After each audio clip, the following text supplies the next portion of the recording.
राहुल गांधी तथा कथित भारत न्याय यात्रा मणिपुर से शुरू कर रहे हैं। वो इस यात्रा में अरुणाचल प्रदेश नहीं जाएंगे। पता है क्यों? चीनी चाचा नाराज हो जाएंगे, सोरोस गैंग रूठ जाएगा। इमरजेंसी लगाकर बिना किसी वारंट के विपक्षी पार्टियों के उन सभी नेताओं को जो आज इंडी गठबंधन में भी है, उनको जेल में ठूंस देने वाले भी आज न्याय यात्रा की बात कर रहे हैं। न्याय तो भारत की जनता तुम्हारा 2014 से कर रही है।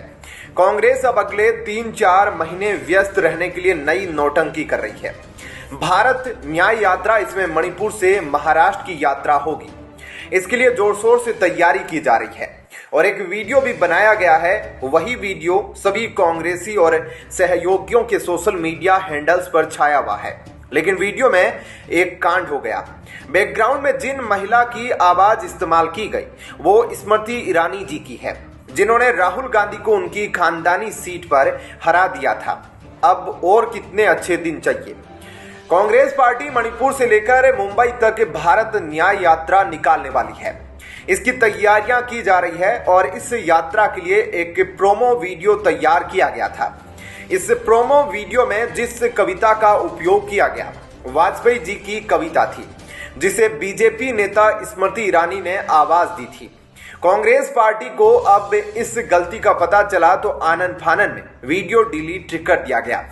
कांग्रेस नेता राहुल गांधी ने भारत न्याय यात्रा के प्रोमो का वीडियो गलती से इंस्टाग्राम पर लिंक कर दिया और मजे की बात यह रही कि इसमें जो कविता है वह पूर्व प्रधानमंत्री अटल बिहारी वाजपेयी की है। केंद्रीय मंत्री स्मृति ईरानी ने 2016 में लोकसभा में अपनी स्पीच के दौरान यह कविता पढ़ी थी। जब यह वीडियो लोगों ने सुना तो कांग्रेस को गलती के बारे में जानकारी दी गई। तब तक यह वीडियो सोशल मीडिया प्लेटफॉर्म पर कई यूजर्स ने शेयर कर दिया था। यह वीडियो कांग्रेस के भारत न्याय यात्रा को प्रमोट करने के लिए तैयार किया गया है। वीडियो में दिए गए ग्राफिक्स में पढ़ा जा सकता है कि एक बच्चा पूछता है, डेड गुज पंप क्या होता है? फिर डेड जवाब देते हैं, गुज बम्प, आओ मेरे साथ। इसके बाद स्मृति ईरानी की आवाज वाला वीडियो चलने लगता है। बीजेपी के सबसे बड़े नेता रहे पूर्व प्रधानमंत्री स्वर्गीय अटल बिहारी वाजपेयी की कविता को स्मृति ईरानी की आवाज में वीडियो में सुना जा सकता है। इसमें वह कहती है, हम जिएंगे तो इस भारत के लिए, मरेंगे तो इस भारत के लिए, और मरने के बाद भी गंगा जल में बहती हमारी अस्थियों को कोई कान लगाकर सुनेगा तो एक ही आवाज आएगी, भारत माता की जय। बताया जा रहा है कि कांग्रेस पार्टी इसके लेखक और वॉइस ओवर के बारे में नहीं जानती थी, इसलिए इसे प्रयोग किया गया। बाद में गलती का एहसास हुआ तो वीडियो डिलीट कर दिया गया। ध्यान दें, आज से कुछ महीने पहले जब राहुल गांधी ने भारत जोड़ो यात्रा शुरू की थी तो उनका मकसद कुछ और था। वहीं अब जब लोकसभा चुनाव में कुछ माह ही शेष रह गए हैं तो कांग्रेस ने भारत न्याय यात्रा निकालकर समाज के दबे कुचले लोगों के लिए इंसाफ का रास्ता निकालने का फैसला किया है। क्या कहना है आपका इस खबर पर कमेंट सेक्शन में जरूर बताएं। जय हिंद, जय भारत। केजरीवाल के दिल्ली पहुंचते ही हुआ अब तक का सबसे भारी विरोध। लोगों ने उल्टे पांव दौड़ाया। एक तरफ शनिवार को सीएम अरविंद केजरीवाल विपसियाना से लौट आए हैं तो दूसरी तरफ दिल्ली के लोगों ने प्रदूषण को लेकर आप सरकार के खिलाफ राजधानी में ऑक्सीजन मास्क अभियान जारी कर भारी विरोध किया। इस अभियान के तहत लोगों ने दिल्ली के अलग अलग इलाकों में विरोध प्रदर्शन किया है। दिल्ली बीजेपी के इस अभियान के तहत लोकसभा सांसद मनोज तिवारी और प्रदेश महासचिव हर्ष मल्होत्रा सहित पार्टी के नेताओं ने आईटीओ चौक, 11 मूर्ति, इंडिया गेट यानी कर्तव्य पथ और जनपथ सहित दिल्ली के कई अलग अलग प्रसिद्ध इलाकों में ऑक्सीजन सिलेंडर और मास्क के साथ केजरीवाल सरकार के खिलाफ बैनर लेकर विरोध प्रदर्शन किया। भाजपा नेताओं ने प्रदूषण से दिल्ली की जनता के बेहाल होने का दावा करते हुए कहा कि प्रदूषण से दिल्ली की जनता त्रस्त है और सीएम केजरीवाल विपसियाना में मस्त है। बीजेपी ने इन नारों के साथ अभियान चलाकर दिल्ली में केजरीवाल सरकार के खिलाफ प्रदर्शन किया। बता दें कि सीएम अरविंद केजरीवाल पंजाब के होशियारपुर में विपसियाना साधना के बाद वापस लौट आए हैं। उन्होंने अपने ट्वीट में लिखा है कि साधना से शांति मिलती है, मैं वहां से लौट आया हूं, अब पहले की तरह मैं जनता की सेवा करूंगा। केजरीवाल के इस ट्वीट पर काफी सारे लोग भड़क गए और कहा, नीली टोपी से संस्था जुड़े होते हैं, उसकी तारीफ में पुल बांध दिए। दिल्ली की जनता के करोड़ों खर्च किए होंगे। 10 दिन में साधारण जनता से जुड़े कितने काम प्रलंबित होंगे, उस ओर ध्यान न देकर तारीफ करना ज्यादा जरूरी था। एक और यूजर ने लिखा, ईडी ने बुलाया है 3 जनवरी को, तीसरा नोटिस है ये, इस बार भी नहीं गए तो ईडी उठाकर ले जाएगी। एक और यूजर ने कहा, सुना है जेल में ऊर्जा की बहुत जरूरत होती है, और हाँ, विपसियाना की साधना से जो असीम शांति मिली है वो तुम्हें अंदर बहुत काम आएगी। जेल यात्रा शुभ हो, मंगल हो। एक और भाई ने लिखा, नई ऊर्जा के साथ अब नया घोटाला करेंगे। जनता की सेवा तो होती रहेगी, पहले अपनी तिजोरी भर लेते हैं। आपका अपना कट्टर, आगे आपको जो सही लगे रिक्त स्थान में भर लेना। नीरज कुमार ने कहा, जल्दी ही जेल जाना पड़ेगा। कांग्रेस के नेता तो जेल गए नहीं, एक एक करके सभी आम आदमी पार्टी के नेता जेल चले गए।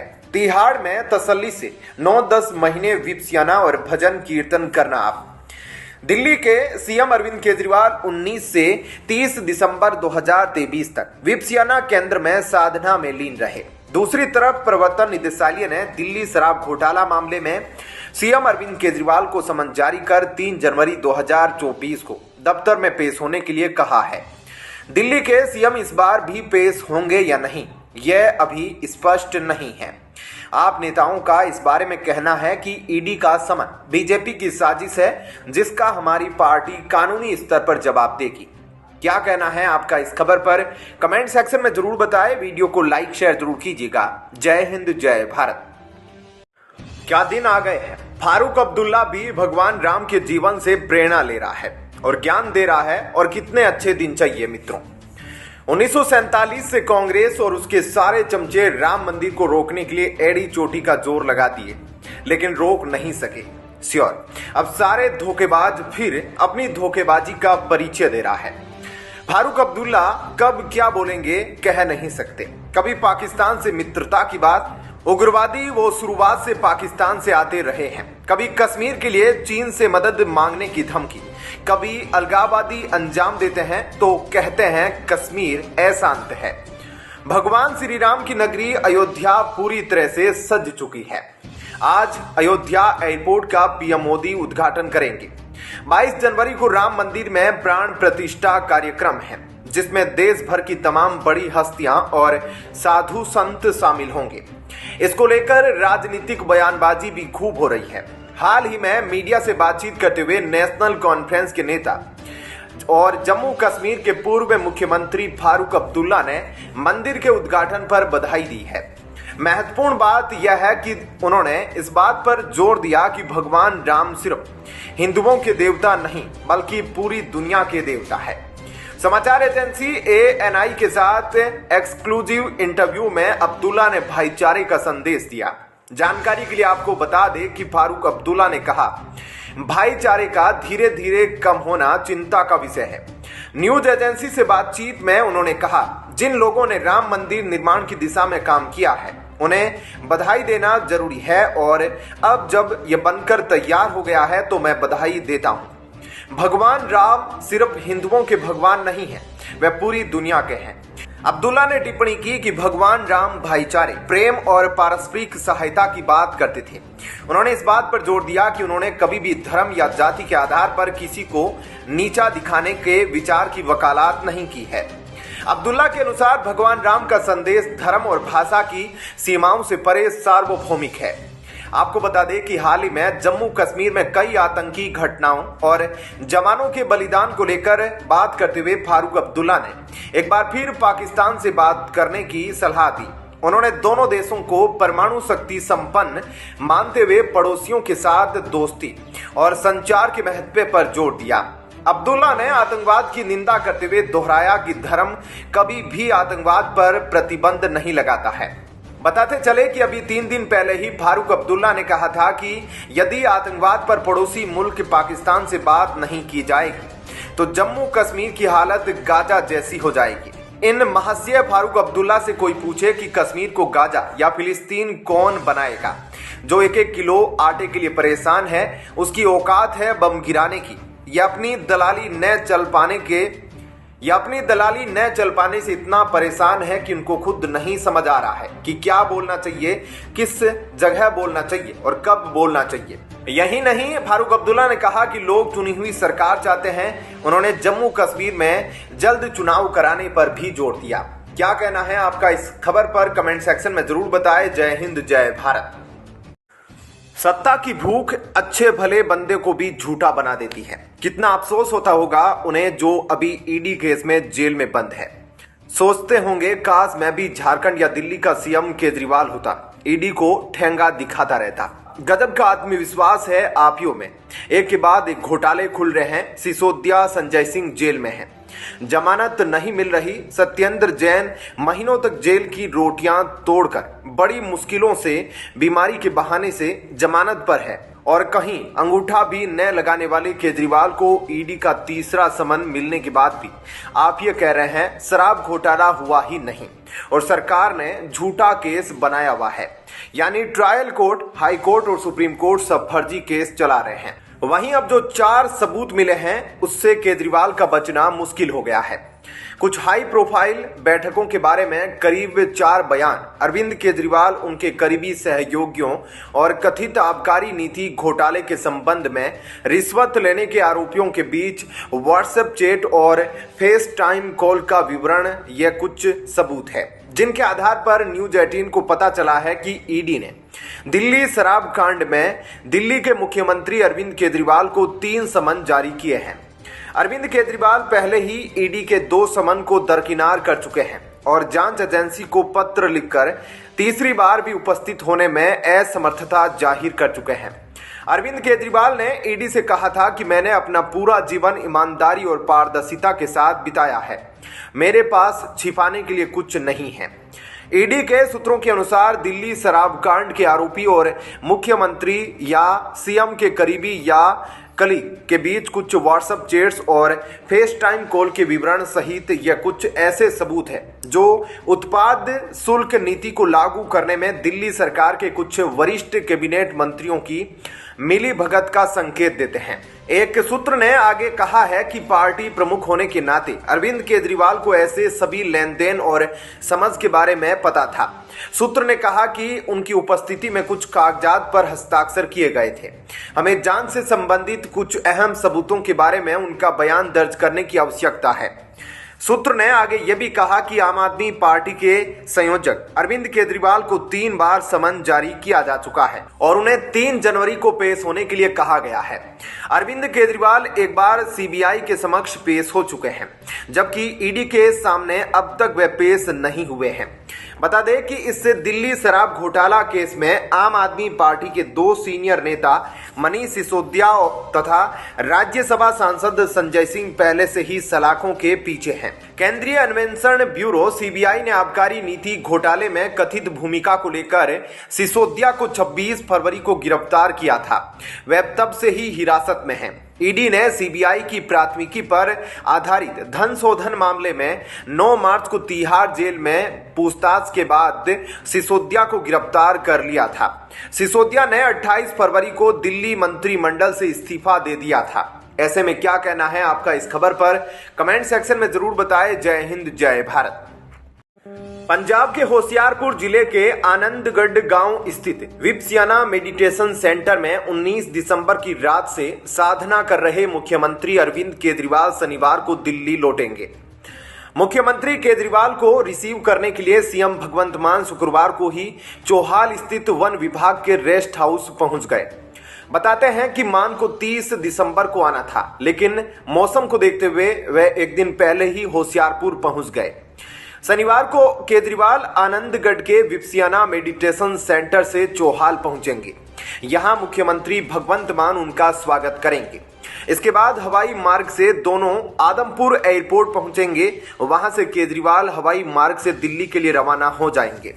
बता दें कि दिल्ली शराब घोटाले में ईडी ने अरविंद केजरीवाल को 21 दिसंबर को तलब किया था। इससे पहले केजरीवाल होशियारपुर के विपसियाना मेडिटेशन सेंटर में साधना के लिए चले गए थे। ईडी ने एक बार फिर से केजरीवाल को 3 जनवरी को पेश होने के लिए समन किया है। वहीं हरियाणा में बदलाव यात्रा के बाद आम आदमी पार्टी को जबरदस्त झटका लगा है। हरियाणा में आम आदमी पार्टी की उपाध्यक्ष चित्रा सरवारा और निर्मल सिंह ने इस्तीफा दे दिया है। दोनों ने अपना इस्तीफा पार्टी अध्यक्ष सुशील गुप्ता को भेजा है। दोनों ने अपने इस्तीफे में निजी कारणों का हवाला दिया है। मीडिया रिपोर्ट्स की माने तो दोनों कांग्रेस का दामन थाम सकते हैं।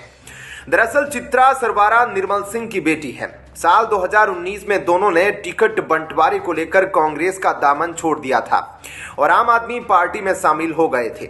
मीडिया रिपोर्ट्स के अनुसार 5 जनवरी को दोनों केसी वेणुगोपाल की मौजूदगी में कांग्रेस का दामन एक बार फिर से थाम सकते हैं। हालांकि इस बारे में कोई भी आधिकारिक जानकारी सामने नहीं आई है। कांग्रेस से अलग होने के बाद निर्मल सिंह ने 4 नवंबर 2020 को अपनी राजनीतिक पार्टी का गठन किया था, जिसके बाद 43 साल बाद उन्होंने आधिकारिक रूप से कांग्रेस को अलविदा कह दिया था। अगर बात करें निर्मल सिंह की तो वे 4 बार के विधायक और 2 बार के मंत्री रह चुके हैं। निर्मल सिंह भूपेंद्र हुड्डा के भी करीबी माने जाते हैं। साल 2019 में उन्हें कुरुक्षेत्र से लोकसभा चुनाव के लिए भी दम आजमाया था, लेकिन उस वक्त वो हार गए थे। इसके बाद साल 2022 में अप्रैल महीने में दोनों ने आम आदमी पार्टी ज्वाइन की थी। आम आदमी पार्टी के राष्ट्रीय संयोजक अरविंद केजरीवाल ने दोनों का पार्टी में स्वागत किया था और निर्मल चौधरी ने अपनी party Haryana democratic front party का विलय भी आम आदमी पार्टी में कर दिया था, लेकिन आज दोनों ने पार्टी से इस्तीफा दे दिया है। वहीं आपको बता दें केजरीवाल सरकार में एक और जेल घोटाला हुआ है। दिल्ली की तिहाड़ जेल में बंद लावा मोबाइल कंपनी के मालिक हरिओम राय तिहाड़ जेल में सुविधाएं देने की एवज में 5 करोड़ रुपए वसूलने का आरोप लगा है। सूत्रों के अनुसार ईडी ने कुछ साल पहले लावा मोबाइल कंपनी के मालिक हरिओम राय, उसके मैनेजर व एक चीनी नागरिक को मनी लॉन्ड्रिंग के मामले में गिरफ्तार किया था। तीनों दिल्ली की तिहाड़ जेल में बंद है। जेल नंबर 7 में 85 हाई प्रोफाइल आरोपित बंद है, जिसमें राजनीतिक पार्टियों के नेता भी बंद है। आरोप है कि जेल में बंद हाई प्रोफाइल लोगों से जेल में बाहर का खाना व अन्य सुविधाएं देने के बदले में करोड़ों रुपए वसूले जाते हैं, जिसका हिस्सा सरकार के मंत्री तक जाता है। क्या कहना है आपका इस खबर पर कमेंट सेक्शन में जरूर बताएं। जय हिंद, जय भारत।